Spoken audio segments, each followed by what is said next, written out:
नमस्कार, city centre show में आपका स्वागत है। मुंबई के जुहू से मैं हूं पूजा भारद्वाज। यासीन मलिक को एनआईए की स्पेशल अदालत ने उम्र कैद की सजा सुनाई है। इसके साथ ही 10 लाख से ऊपर का जुर्माना भी लगाया गया है।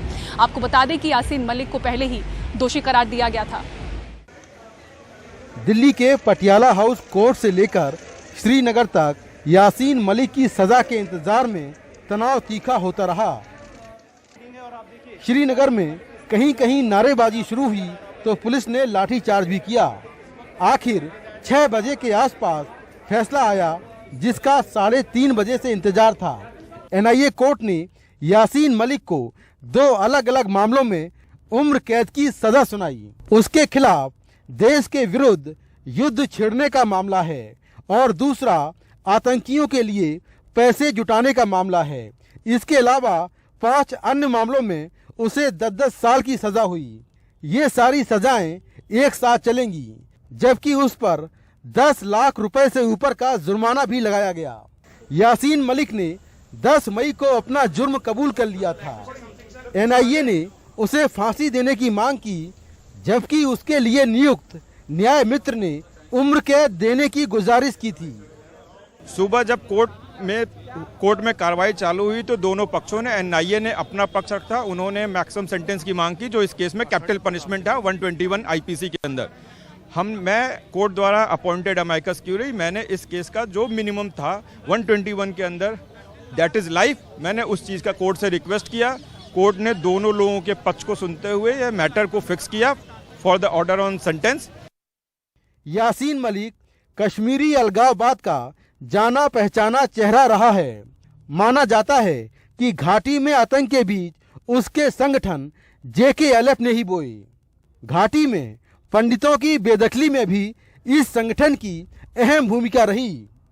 हालांकि बाद के सालों में यासीन राजनीतिक पहल की बात करता रहा। बुधवार को भी उसने कहा कि उसने 28 साल से हिंसा का रास्ता छोड़ रखा है।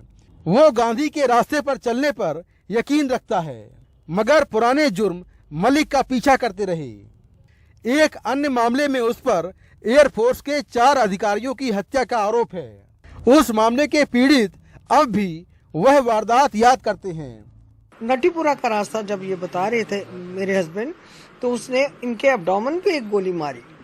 उनके शोल्डर डिसलोकेट हो रखा था और वो गोली लगने के बावजूद उन्होंने अपने ब्रीफ केस से उसका निशाना खराब करके उसकी गन को उन्होंने स्कफल किया और उसकी गन को एयर में कर दिया और सारी गन खाली कर दी पीछे से। और उसी टाइम उन्होंने BR शर्मा को शाउट करके कहा, Sharma you save yourself, because he was scuffling with him, fighting with him and he was unarmed, gun भी उसी के हाथ में थी। तो पीछे से इन्हीं के और लोग आ रहे थे जिन्होंने 27 गोलियों का मैगजीन उनकी पीठ में खाली कर दिया। सजा सुनाए जाने के बाद यासीन मलिक को तिहाड़ जेल ले जाया गया।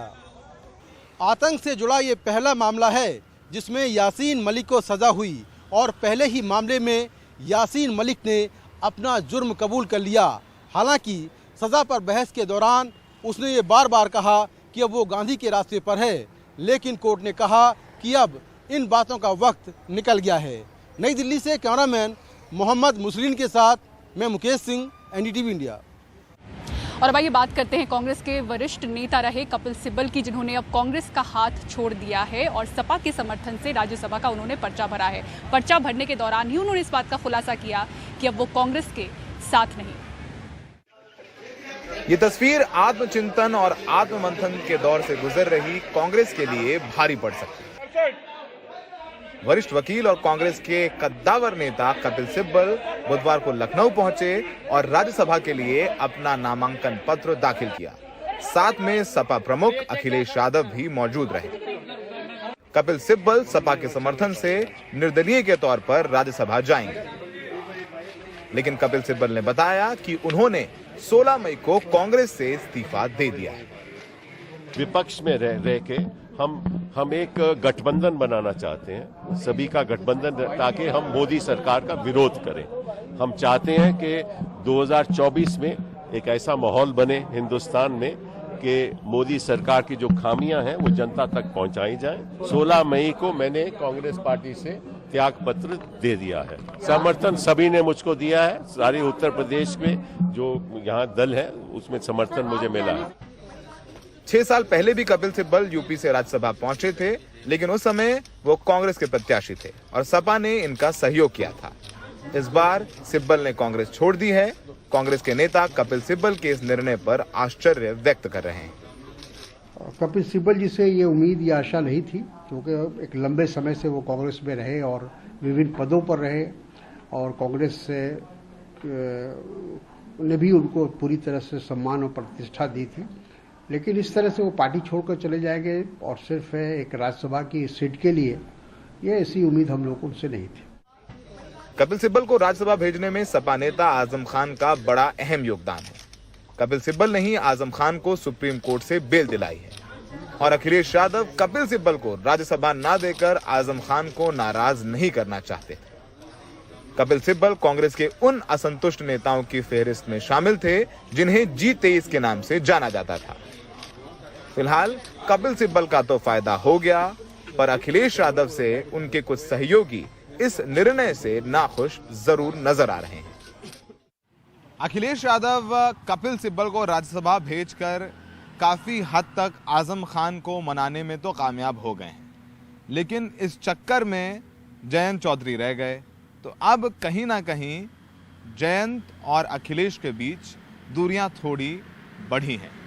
अब देखना होगा कि अखिलेश जयंत को अपने साथ कैसे रखते हैं। सहयोगी आजम के साथ नोएडा से सौरभ शुक्ला, NDTV इंडिया। और अब खबर उत्तर प्रदेश से, जहां गरीबों की रोटी पर अब संकट मंडरा रहा है। यूपी सरकार ने मई से सितंबर महीने तक गरीबों को दी जाने वाली राशन में 3 किलो गेहूं और 2 किलो चावल की जगह अब सिर्फ 5 किलो चावल देने के लिए कहा है। जानकार इसके पीछे गेहूं की कम सरकारी खरीद को जिम्मेदार ठहरा रहे हैं। सरकार ने करीब महीना भर तक इस ओर ध्यान नहीं दिया था, बल्कि खुद खाद्य मंत्री पीयूष गोयल ने प्रेस कॉन्फ्रेंस करके गेहूं निर्यात को अपनी एक बड़ी उपलब्धि बताया था।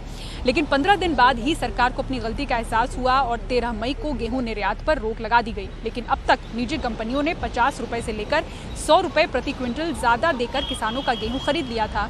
अब हालात ये हैं कि उत्तर प्रदेश में जहां पिछले साल 30 अप्रैल तक करीब 11 लाख टन गेहूं खरीदा गया था, वहीं इस साल महज 1,30,000 टन ही सरकारी खरीद हुई है। ऐसे में लोग परेशान हैं कि उनकी थाली से रोटी छिन रही है।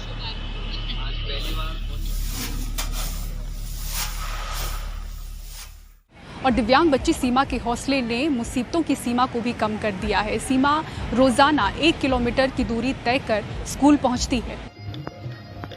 पढ़ने की ललक के आगे दिव्यांगता हार गई है। महादलित समुदाय के खीरन मांझी की बेटी सीमा नक्सल प्रभावित फतेहपुर की रहने वाली है। सीमा हर दिन गांव की पगडंडी पर एक पैर से चलकर मध्य विद्यालय फतेहपुर पढ़ने जाती हैं। सीमा पढ़ाई पूरी कर शिक्षक बनना चाहती हैं ताकि आगे चलकर अन्य बच्चों को शिक्षित कर सकें। इधर सीमा के हौसले और उनकी पढ़ने की ललक को देखकर अभिनेता सोनू सूद की संस्था ने भी मदद करने के लिए इच्छा जताई है। झारखंड के समाजसेवी विकास गुप्ता ने बातचीत में सीमा को हर संभव मदद की बात कही। अच्छा लग रहा है ना। सिटी सेंटर शो में रुक रहे हैं ब्रेक के लिए। ब्रेक के बाद आपको दिखाएंगे टमाटर ने लगाई century.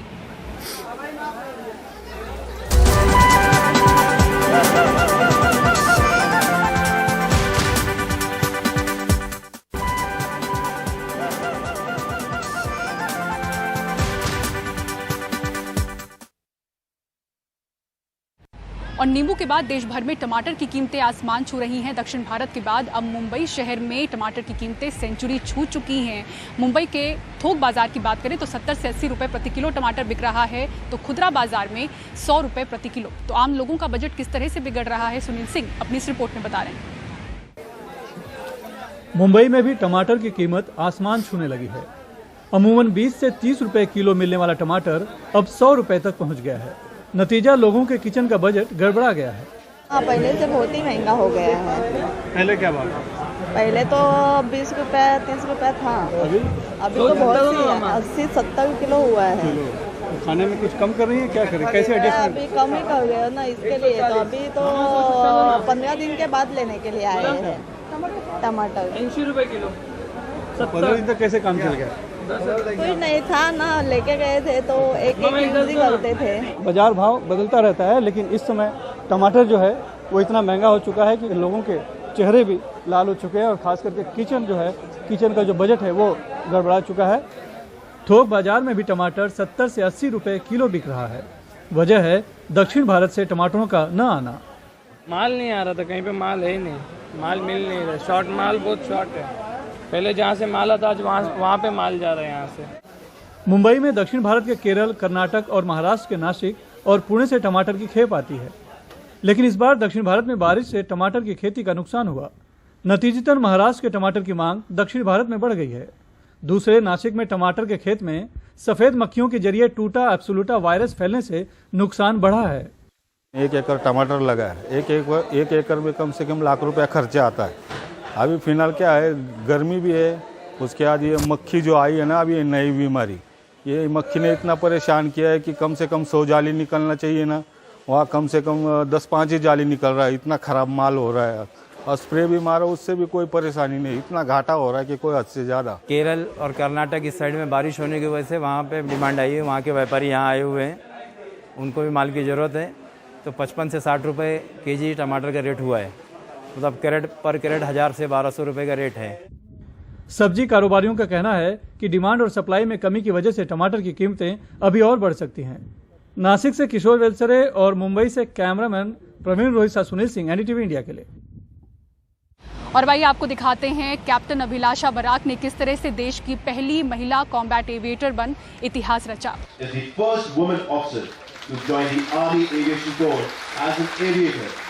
Combat army aviation training school Nashik में आयोजित एक विदाई समारोह के दौरान महानिदेशक और कर्नल कमांडेंट आर्मी एविएशन ने उन्हें आज 36 आर्मी पायलटों के साथ प्रतिष्ठित विंग से सम्मानित किया। गौरतलब है कि आर्मी एविएशन कॉर्प्स का गठन 1 नवंबर 1986 को हुआ था। कैप्टन अभिलाषा बराक हरियाणा की रहने वाली हैं और उन्हें सितंबर 2018 में आर्मी एयर डिफेंस कोर में कमीशन मिला था।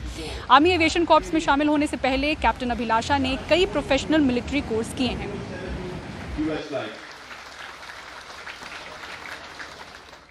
और सिटी सेंटर शो में फिलहाल इतना ही। मुंबई के जुहू बीच से पूरी टीम को दीजिए इजाजत। खबरों के लिए देखते रहें एनडीटीवी इंडिया। नमस्कार।